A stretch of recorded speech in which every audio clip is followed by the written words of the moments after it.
The online aviation forum buzzed with its usual mix of technical discussions and war stories.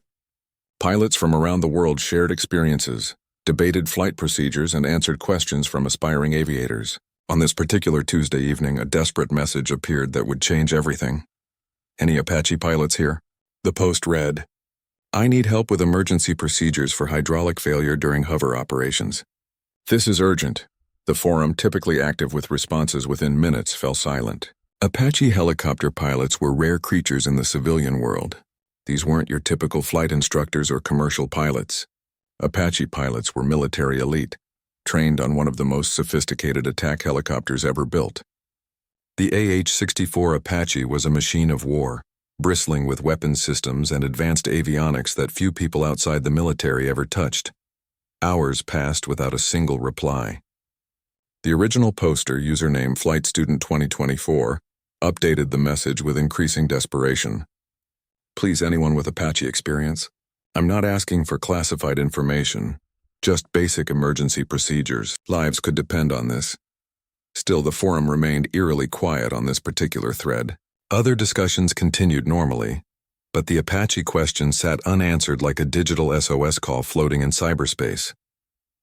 Sarah Martinez had been lurking in the aviation forums for months without ever posting. She preferred to read rather than contribute, absorbing the technical discussions and learning from the experiences shared by pilots with decades more experience than she had. At 28, she was still relatively new to the aviation world, having transitioned from her previous career in software engineering just 3 years earlier. But Sarah had a secret that none of the regular forum members knew. While they discussed Cessnas and Boeing 737s, she had intimate knowledge of something far more complex and dangerous. Hidden in her closet beneath civilian clothes and everyday belongings, hung a flight suit with patches that told a different story. U.S. Army, 1st Attack Reconnaissance Battalion. Apache pilot. Sarah had served 4 tours in Afghanistan, logging over 800 hours in the AH-64D Apache Longbow. She had flown combat missions that pushed both machine and pilot to their absolute limits. She knew every system, every emergency procedure, every quirk and characteristic of the Apache helicopter. But that was a chapter of her life she had deliberately closed when she returned to civilian life. The transition hadn't been easy. Coming home from war never was. Sarah had struggled with nightmares, hypervigilance, and the constant feeling that she didn't quite fit in the peaceful suburban world she now inhabited.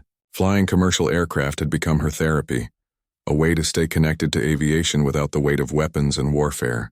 She had worked hard to build a new identity as a civilian pilot, and she wasn't eager to revisit her military past. As she read the increasingly desperate messages from Flight Student 2024, Sarah felt a familiar tightness in her chest.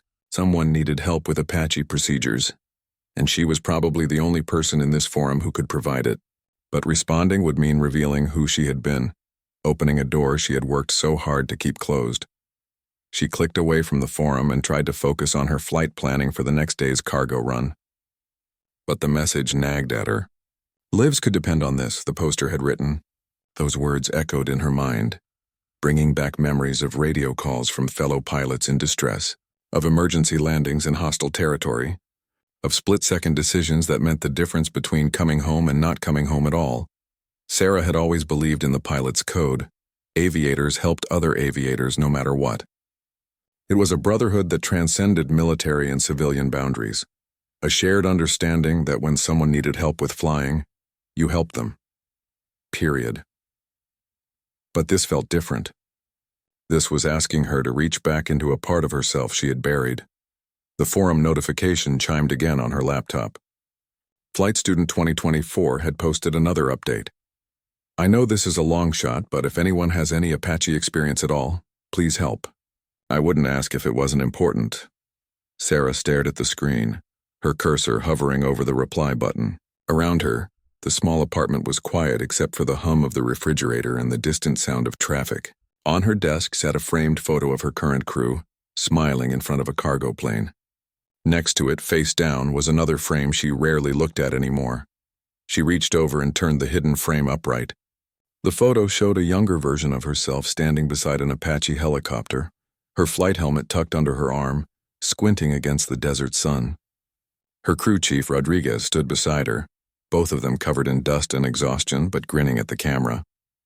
That photo had been taken just days before the mission that changed everything, the mission that ultimately led to her decision to leave the Army. The laptop chimed again. Another message. This one with a timestamp showing it was now past midnight.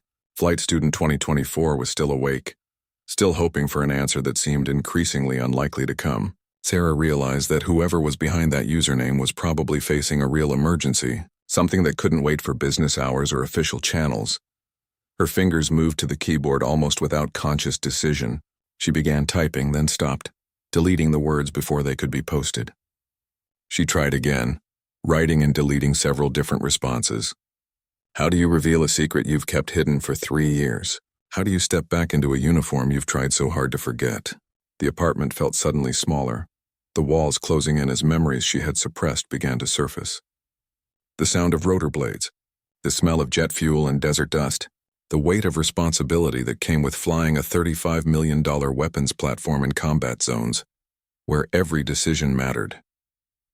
Finally, Sarah took a deep breath and began typing her response. Her hands trembled slightly as she wrote the words that would change everything.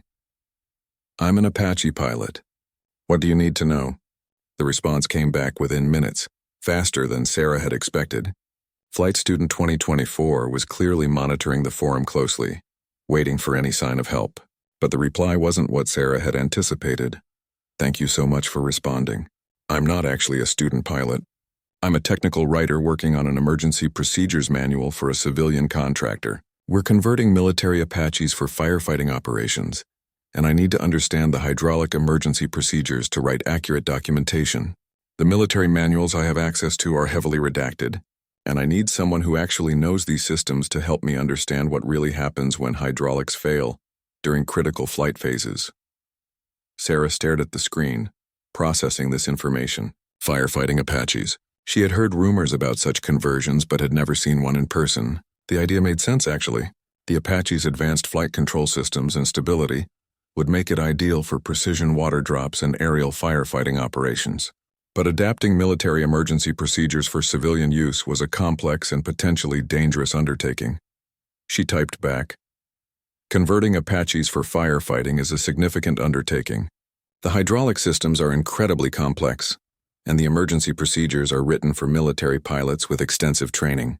Are you working with experienced Apache pilots on this project? The response came quickly. That's the problem. The civilian contractor has hired former military pilots, but they're not available for consultation on the technical writing. I'm trying to bridge the gap between their operational knowledge and what needs to be documented for certification purposes. The FAA is requiring detailed emergency procedures documentation, and I'm struggling to translate the military procedures into language that civilian pilots can understand, and that meets civilian aviation standards. Sarah found herself becoming intrigued despite her reservations. This wasn't just someone looking for casual information or trying to satisfy curiosity. This was a legitimate project that could potentially save lives. Firefighting aviation was dangerous work, and having accurate, understandable emergency procedures could mean the difference between a successful emergency landing and a catastrophic accident. She began typing a more detailed response, drawing on her years of Apache experience. Hydraulic failure in an Apache during hover operations is a complex emergency because the aircraft has multiple hydraulic systems that interact with the flight control computers. The primary and utility hydraulic systems both contribute to flight control, but they don't fail independently. When you lose hydraulics during a hover, especially if you're carrying external loads like a water bucket, the aircraft behavior changes dramatically. As she typed, Sarah found herself slipping back into the technical mindset she had developed during her military training. The Apache was an incredibly sophisticated machine, with systems that most civilian pilots never encountered. Explaining these systems to someone without military aviation background required breaking down complex concepts into understandable components. The key thing to understand, she continued typing, is that Apache emergency procedures are built around the concept of degraded flight controls. When hydraulics fail, you don't lose complete control, but the aircraft becomes much more difficult to fly. The force required to move the controls increases dramatically, and the aircraft's stability decreases. In a hover with external loads, this can quickly become unmanageable. Flight Student 2024 responded with more specific questions about control inputs, emergency landing procedures, and the interaction between hydraulic systems and the aircraft's advanced flight control computers.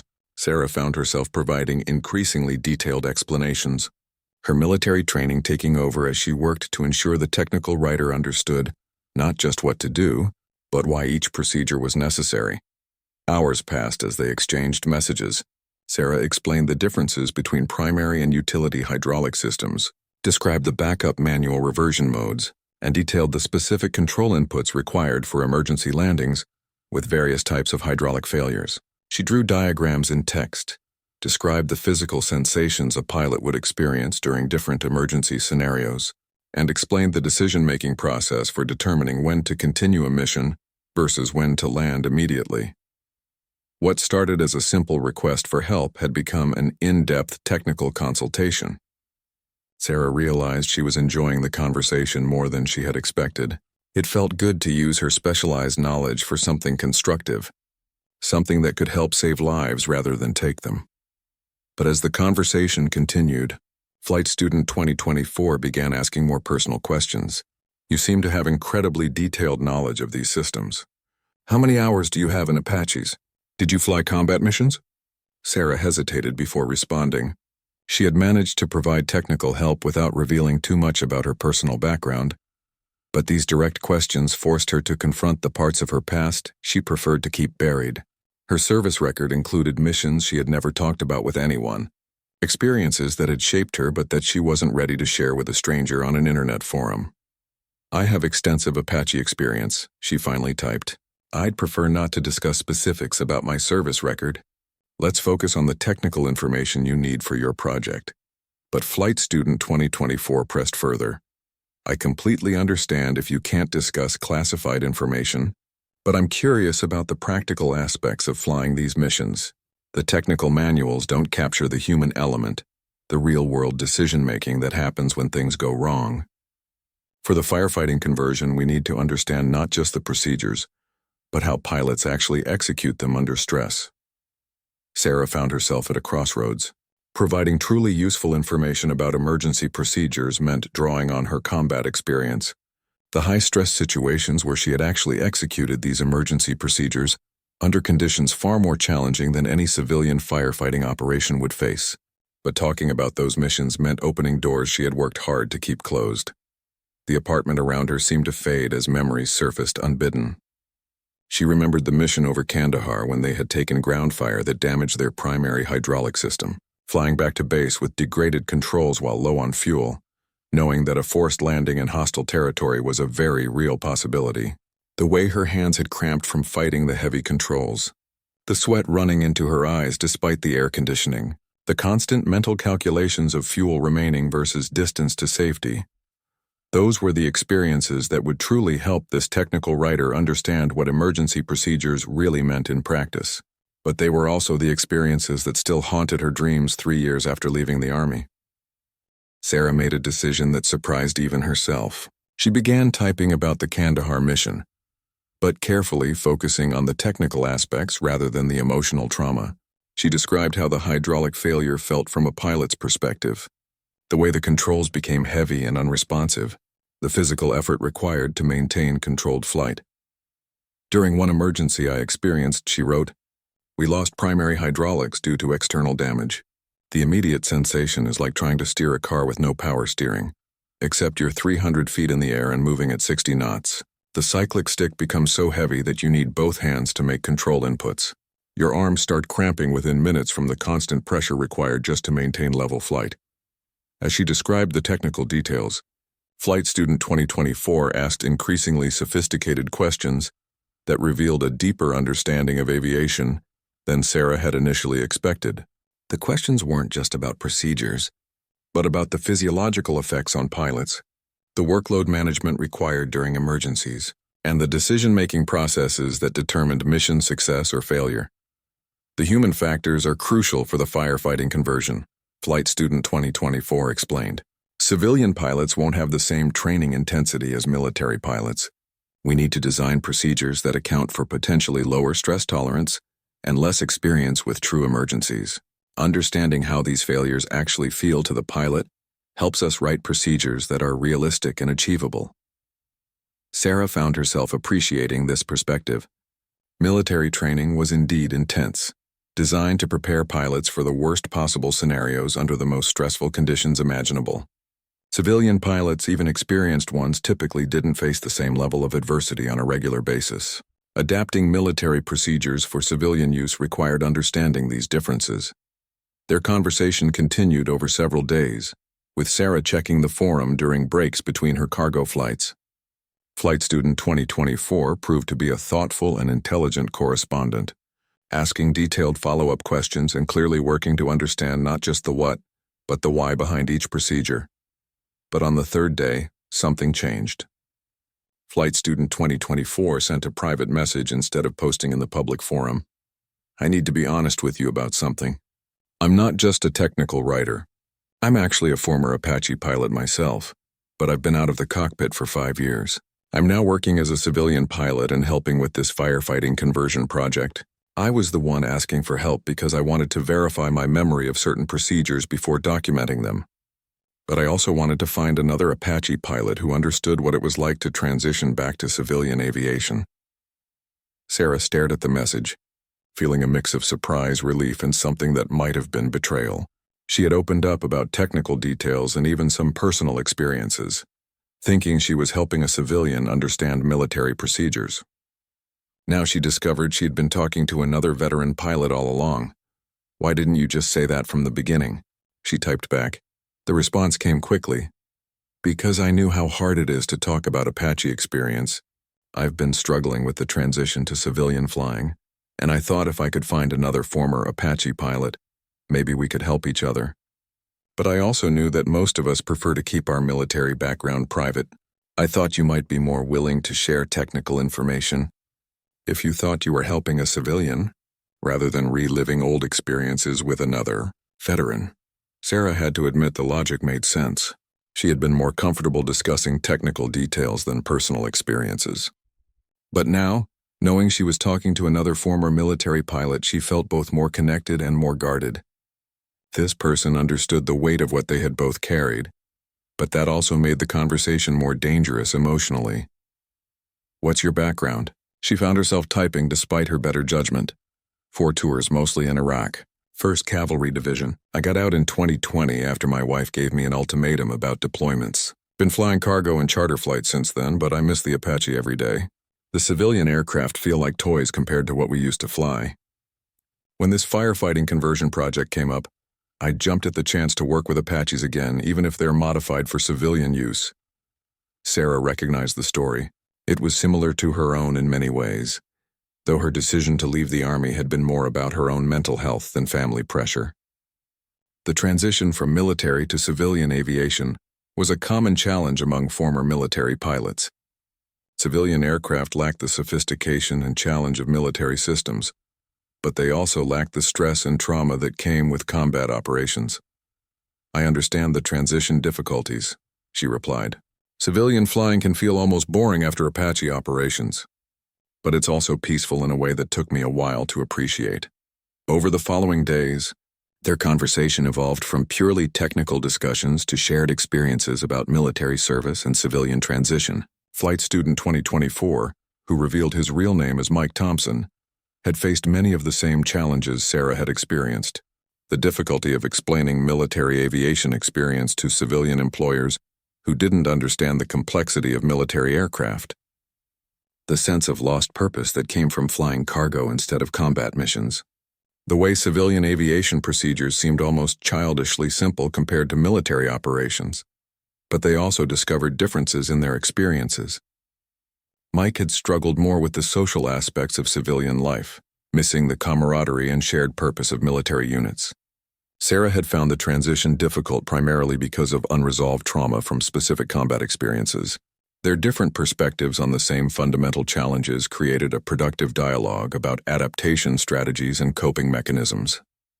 As their conversation continued, they began collaborating more formally on the firefighting conversion project. Sarah's technical expertise combined with Mike's documentation experience created a comprehensive approach to adapting military procedures for civilian use. They worked together to identify the key differences between military and civilian pilot training, the areas where additional instruction would be necessary, and the modifications needed to make Apache emergency procedures accessible to pilots without military backgrounds. The project became more than just technical writing.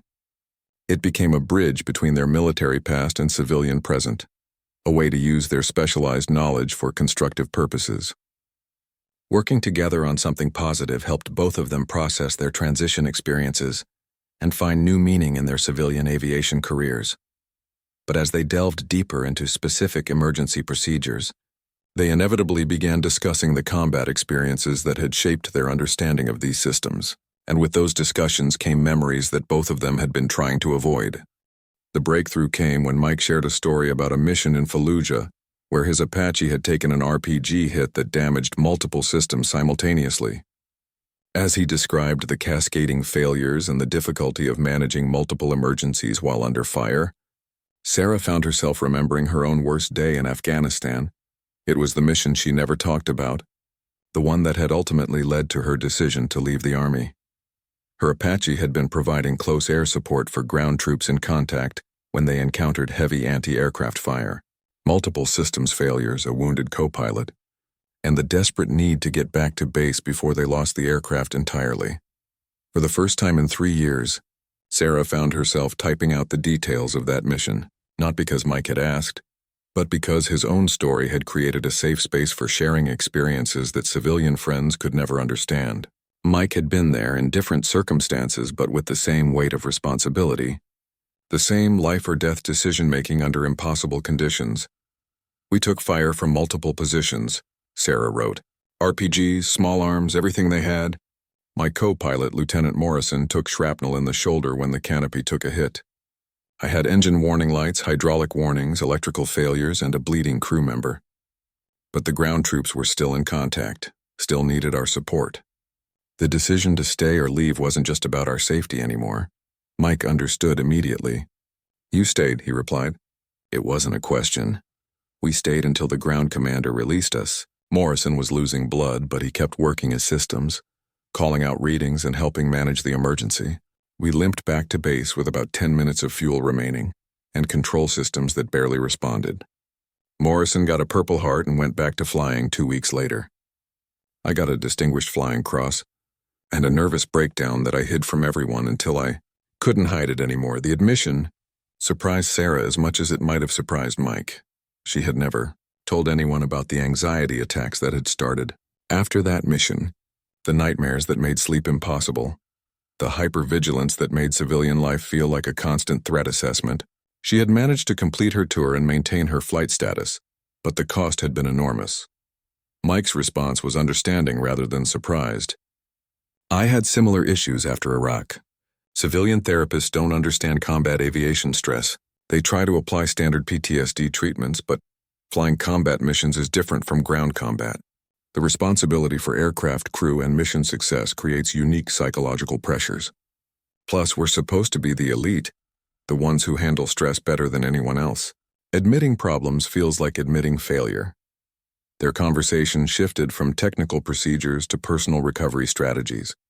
They discussed therapy approaches that had worked and ones that hadn't, medication trials, and the ongoing challenge of finding purpose in civilian life. Mike had found some relief through veteran support groups, but Sarah had preferred individual therapy and distance from military connections. "Working on this firefighting project has been therapeutic for me," Mike admitted. "It gives me a way to use my Apache knowledge for something constructive instead of destructive. Firefighting saves lives instead of taking them. Maybe that's what I needed to feel good about flying again." Sarah realized she felt the same way. Helping with the technical documentation had been the first time since leaving the Army that she felt genuinely useful in an aviation context. Her knowledge and experience had value beyond their military applications. The emergency procedures they were documenting could save civilian pilots' lives, prevent accidents, and enable a new type of humanitarian aviation mission. As their collaboration continued, they began meeting in person. Mike lived in Colorado, about a 4-hour drive from Sarah's home in New Mexico. They met halfway at a small airport in northern New Mexico. where a cargo company kept several retired military aircraft for display. Standing next to a decommissioned Apache, they were able to walk through emergency procedures physically, pointing out specific systems and components as they discussed documentation requirements. The physical proximity to an Apache brought back powerful memories for both of them. Sarah found herself running her hand along the aircraft's armor plating, remembering the feel of the cockpit, the view through the targeting system, the weight of responsibility that came with flying such a sophisticated weapons platform. But for the first time since leaving the Army, these memories felt manageable rather than overwhelming. "I miss it," Mike said quietly as they stood beside the aircraft. Not the combat, not the deployments, but the flying. The precision, the teamwork, the feeling that what we were doing mattered. Civilian flying pays the bills, but it doesn't feed the soul the same way. Sarah nodded, understanding completely. "I've been thinking about that a lot lately. Maybe the solution isn't to forget our military experience, but to find ways to use it constructively. This firefighting project could be the start of something larger.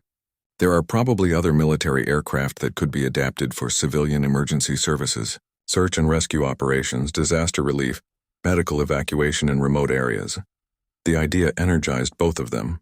They began discussing possibilities beyond the immediate firefighting project.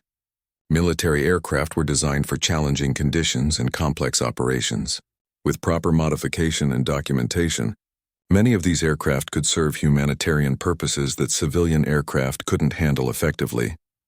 Their conversation was interrupted by the arrival of the airport manager, who had noticed their interest in the Apache display. When he learned about their background and current project, he became excited about the firefighting conversion concept. He mentioned that several Western states were struggling with wildfire response capabilities and looking for more effective aerial firefighting solutions. "If you could prove that converted Apaches are effective for firefighting," he said, "there could be a significant market for this kind of conversion. State governments, federal agencies, private firefighting companies, they're all looking for better tools. Military surplus aircraft might be the answer, if someone can bridge the gap between military and civilian operations." Driving home that evening, Sarah felt something she hadn't experienced in years: excitement about the future. The firefighting project had started as a simple request for technical help, but it was evolving into something much larger. A potential business opportunity that could use her military expertise for constructive purposes, help other veterans find meaningful work, and contribute to public safety. But first, they needed to complete the technical documentation and prove that the concept could work in practice. The civilian contractor was planning test flights within the next month, and the success of those tests would determine whether the project moved forward or remained an interesting experiment. The test flights were scheduled to take place at a facility in Arizona, where the civilian contractor had established operations for the Apache firefighting conversion project. When Mike called Sarah to invite her to observe the tests, she initially hesitated. Watching an Apache fly again, even in a civilian role, would bring back memories she wasn't sure she was ready to confront. But curiosity won over caution. Sarah had invested too much time and effort in the documentation project to miss seeing the results in action. She took leave from her cargo flying job and drove to Arizona, arriving at the test facility on a clear morning that reminded her of countless dawn missions in Afghanistan. The converted Apache looked familiar, yet foreign. The weapons systems had been removed and replaced with a sophisticated water delivery system capable of carrying 2,500 gallons in an external tank. The military gray paint scheme had been replaced with bright orange and red colors that would be highly visible during firefighting operations. But the basic aircraft was unmistakably an Apache, with its distinctive tandem cockpit and powerful twin engines. Mike introduced Sarah to the test team, which included the civilian contractor, an FAA inspector, and 2 test pilots. One of the test pilots, Maria Santos, was also a former military aviator, though she had flown Navy helicopters rather than Army Apaches. The other pilot, James Cooper, was a civilian with extensive firefighting aviation experience but no military background. "Your documentation has been incredibly helpful," Maria told Sarah. "The emergency procedures you and Mike developed are much clearer than anything we had before. We've incorporated them into our training program, and they've made a real difference in how quickly pilots can learn to handle emergencies specific to the Apache platform. The first test involved basic flight operations without the water tank, allowing the pilots to familiarize themselves with the Apache's handling characteristics. Sarah watched from the ground as the converted aircraft performed takeoffs, landings, and various flight maneuvers. Despite the modifications, the Apache still flew with the precision and agility she remembered. But it was during the second test, with the water tank attached, that the real challenges became apparent. The external load significantly changed the aircraft's center of gravity and handling characteristics. The pilots had to adjust their control inputs for every phase of flight, from hover operations to forward flight, transitions. This is where your emergency procedures documentation becomes critical, the FAA inspector explained to Sarah and Mike.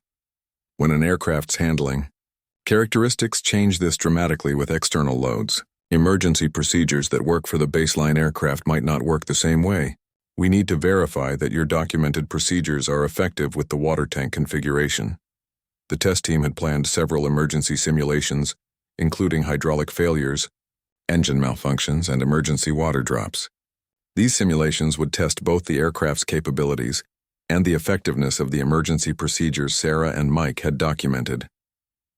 During the hydraulic failure simulation, Sarah found herself holding her breath as the test pilot executed the emergency procedures they had written. The aircraft's response matched their predictions, but seeing it happen in real time was both validating and nerve-wracking. The pilot successfully managed the emergency landing despite the degraded control response, proving that their documentation was accurate and practical. But it was during the emergency water drop simulation that something unexpected happened. The test pilot attempted to jettison the water load during a simulated emergency, but the release mechanism malfunctioned. The aircraft was stuck with a full water tank that couldn't be dropped, creating a dangerous situation with limited options for emergency landing. This was a scenario they hadn't fully considered in their documentation. The malfunction created a compound emergency that required immediate problem-solving beyond the standard procedures. Sarah watched as the test pilot worked through the problem, using basic Apache emergency principles but adapting them to the unique circumstances of the water tank configuration. "We need to add a section on compound emergencies," Mike said quietly as they watched the pilot successfully land despite the equipment malfunction. Military pilots are trained to handle multiple simultaneous failures, but civilian pilots might not have that same experience. We need to provide guidance for when standard procedures don't apply. The incident led to several days of additional testing and documentation revision. Sarah found herself drawn deeper into the project than she had originally intended. She began working directly with the test pilots, flying in the right seat of the converted Apache to provide real-time guidance during emergency procedure development. Sitting in an Apache cockpit again after 3 years was an overwhelming experience. The familiar layout of instruments and controls brought back muscle memory she thought she had lost. But more importantly, it brought back the confidence and competence she had felt as a military pilot. This was what she had been trained to do, and she was still good at it. "You should consider becoming one of our test pilots," Maria suggested after a particularly complex emergency simulation. "Your military experience combined with your work on the procedures documentation makes you uniquely qualified for this role. We could use someone with your background as we expand the program." The suggestion surprised Sarah, but it also excited her in a way she hadn't expected. Test flying was dangerous work, but it was also purposeful work. Instead of carrying cargo from point A to point B, she would be helping develop aircraft systems that could save lives and property. It was a way to use her military training for constructive rather than destructive purposes, but taking such a role would mean fully embracing her military past rather than trying to leave it behind. It would mean identifying herself professionally as a former Apache pilot, something she had avoided since leaving the Army. The prospect was both appealing and terrifying. The test program continued for 2 weeks, with Sarah participating more extensively each day. She flew emergency procedure evaluations, helped train civilian pilots on Apache-specific techniques, and worked with engineers to refine the aircraft's firefighting systems. The work was challenging and meaningful in ways her cargo flying had never been. On the final day of testing, the team conducted a full-scale firefighting simulation. A controlled burn had been established in a remote area, and the converted Apache would attempt actual water drops under realistic conditions. This was the ultimate test of both the aircraft conversion and the procedures documentation. Sarah flew as safety pilot for the mission, occupying the front seat of the Apache while Maria flew from the back seat. Their job was to monitor the aircraft systems and be prepared to take control if any emergencies developed during the water-dropping operations. As they approached the fire area, Sarah felt the familiar adrenaline rush of a challenging mission, but this time, instead of approaching a target for attack, they were approaching a fire that they would help extinguish. The psychological difference was profound. This Apache mission was about preservation rather than destruction, about saving rather than taking. The water drops were successful beyond expectations. The Apache's precision hover capabilities allowed for accurate placement of water in areas that fixed-wing aircraft couldn't reach effectively. The aircraft's stability and advanced flight controls made it possible to operate safely in the turbulent air conditions near the fire that challenged other firefighting aircraft.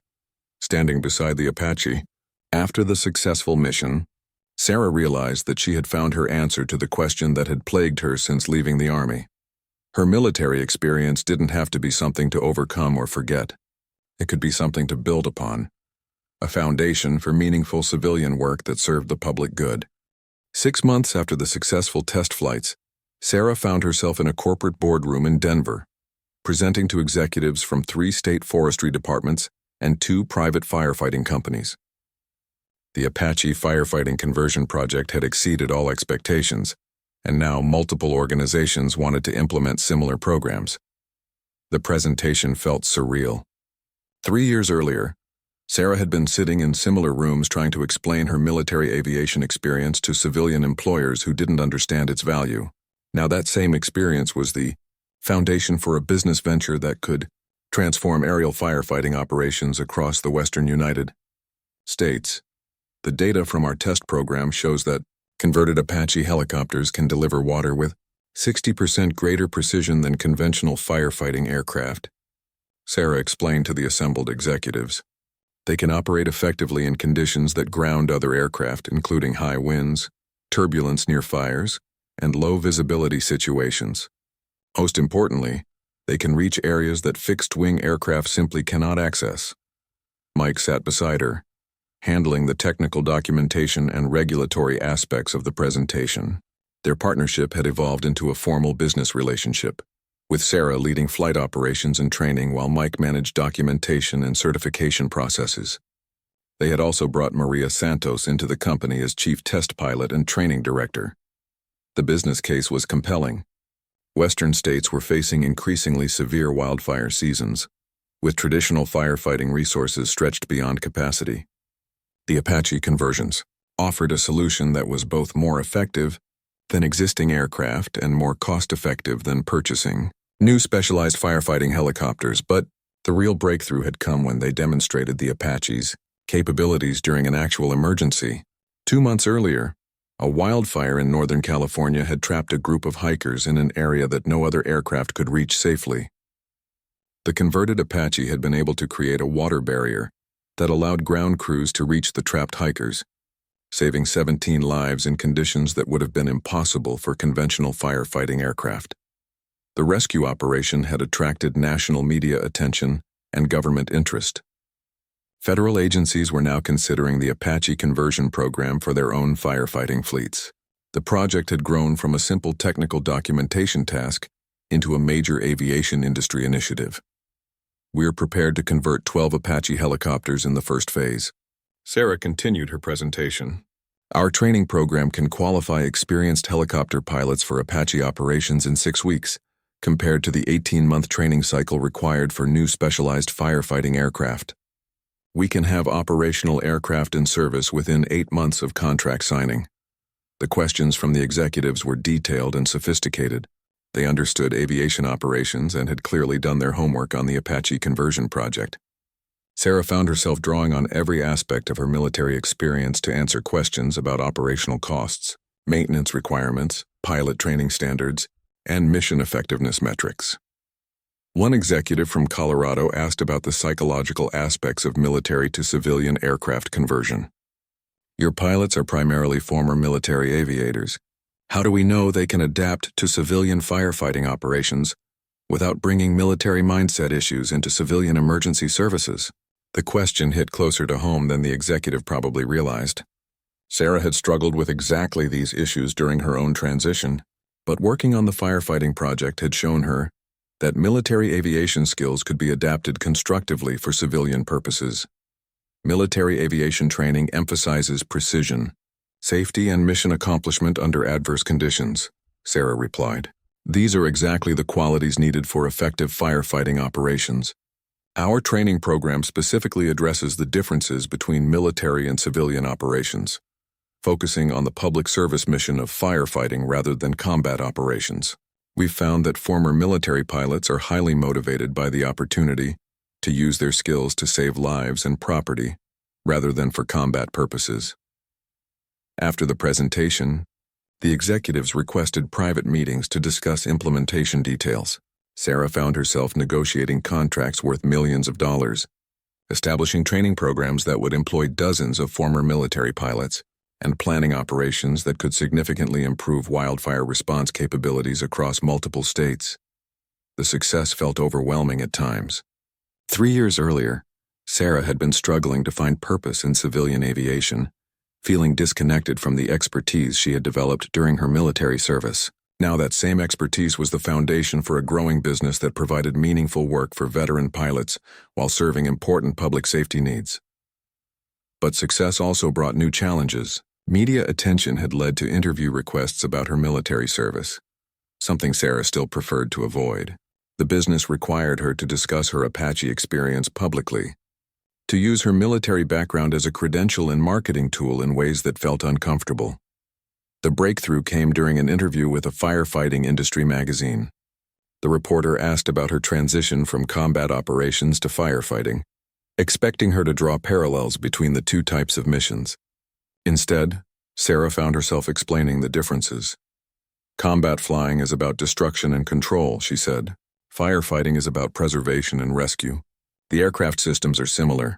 The pilot skills transfer, but the mission purpose is completely different.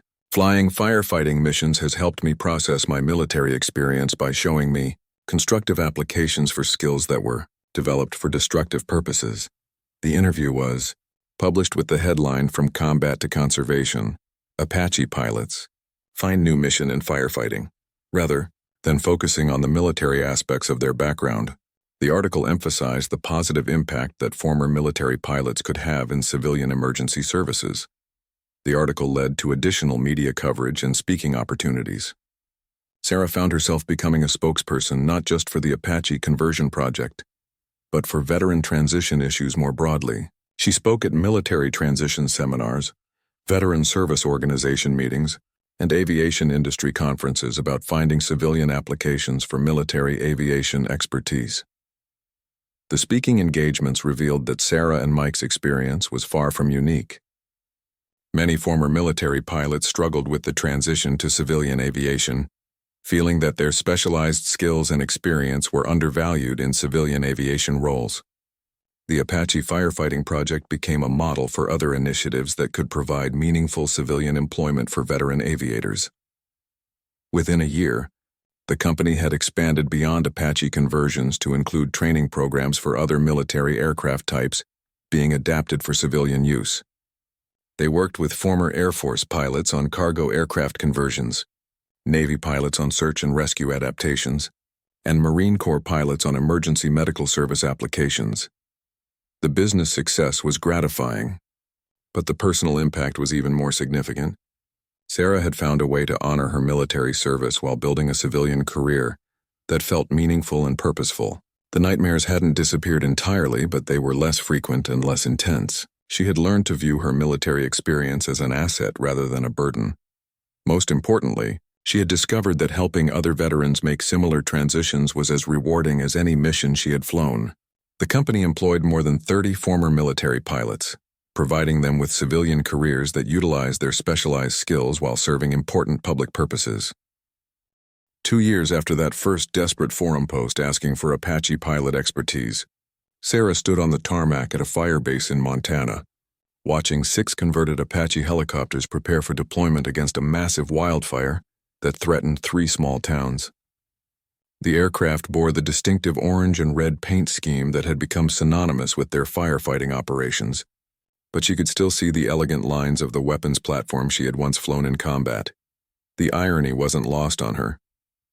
The same aircraft that had once carried Hellfire missiles and 30mm cannon rounds now carried water and fire retardant.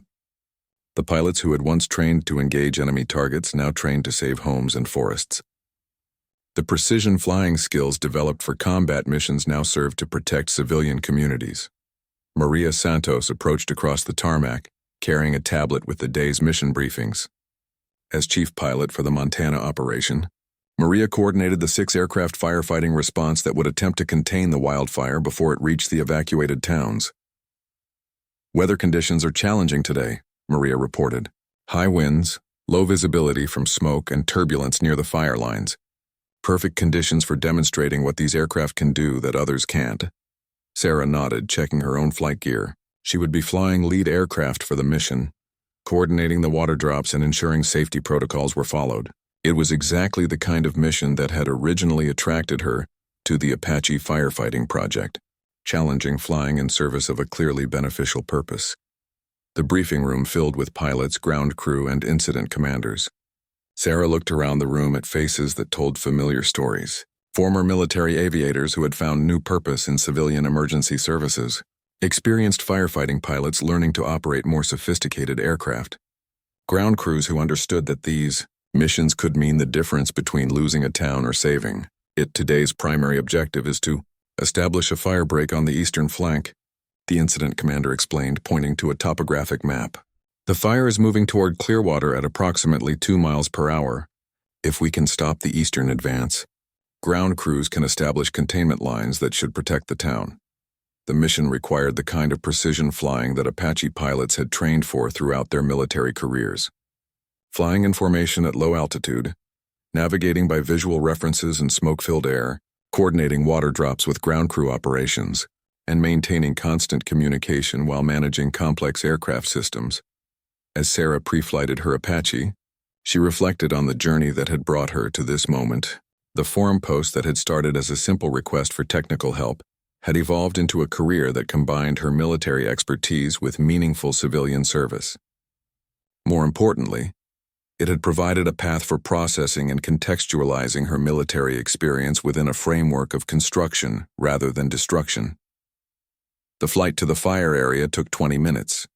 Flying in formation through mountain valleys filled with smoke and scattered with aircraft from multiple agencies, air traffic control was complex with fixed-wing air tankers, helicopter water buckets, observation aircraft, and media helicopters all operating in the same airspace.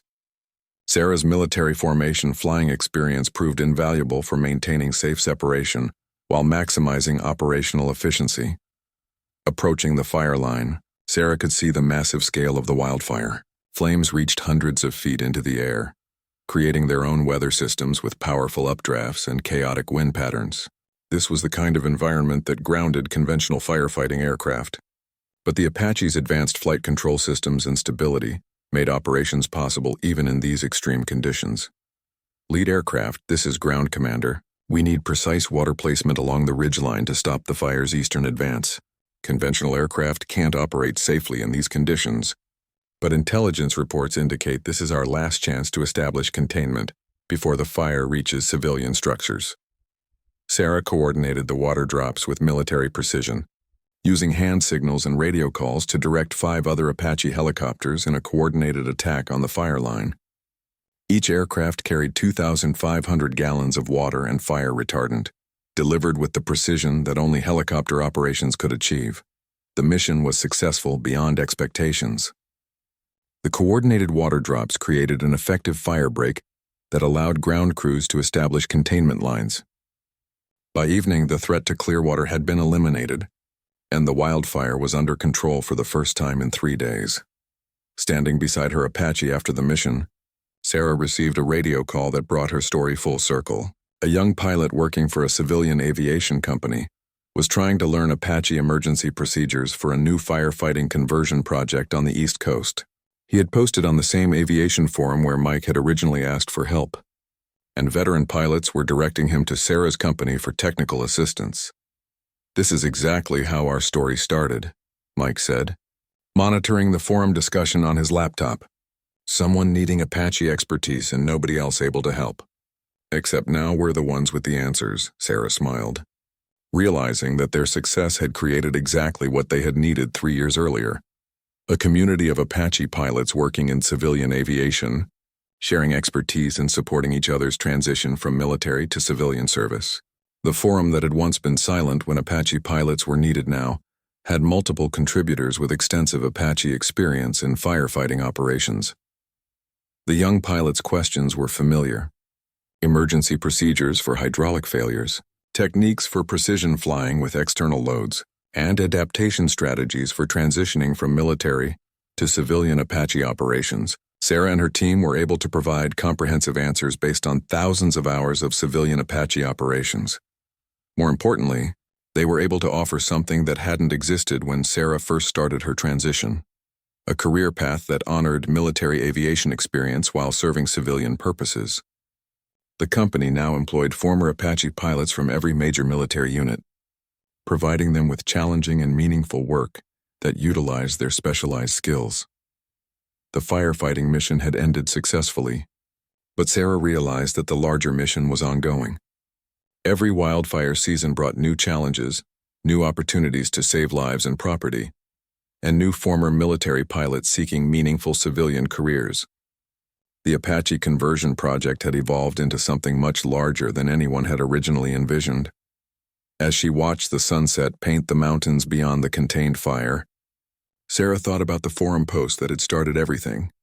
Mike's desperate request for Apache pilot expertise had received only one response, but that single response had grown into a thriving business, a model for veteran transition, and a new category of aviation that served vital public safety needs.